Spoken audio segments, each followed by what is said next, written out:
বন্ধুরা, এই যে এখানে বসে বসে আমি এখন এই পেয়ারাটা খাচ্ছি। আমার বর খেয়ে দিয়ে চলে গেছে। মানে কি বলবো, ওর নাকি পেয়ারা খেতে পছন্দ, তো তাই জন্য ও একটা পেয়ারা কিনছে।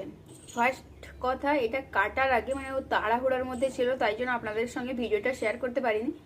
এই পেয়ারাটা একটু বাঁকা মতন ছিল, ঠিক আছে। এখন এই পেয়ারাটাকে আমি যখন কাটতে যাচ্ছি,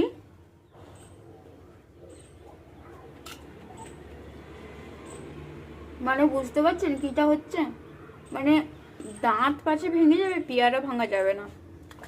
আমি এই যে দেখুন, ভালো করে দেখলে বুঝতে পারবেন, ছুরি বসিয়েছিলাম কাটার জন্য, কাটতেই পারিনি। নতুন ছুরি, ধারালো ছুরি, কাটতেই পারিনি। আমার বর তারপরে বলছে আমি কেটে দেবো, বলে করে 4 ফাঁক তো করতে পারেনি। এই মাছ দিয়ে বহু কষ্টে করেছে। এত শক্ত একটা পেয়ারা, অথচ দেখে মনে হচ্ছে কি নরম।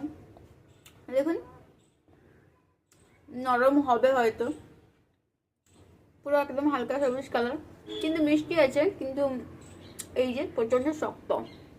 তো এটা আমি খাবো না, বরের জন্য রেখে দেবো।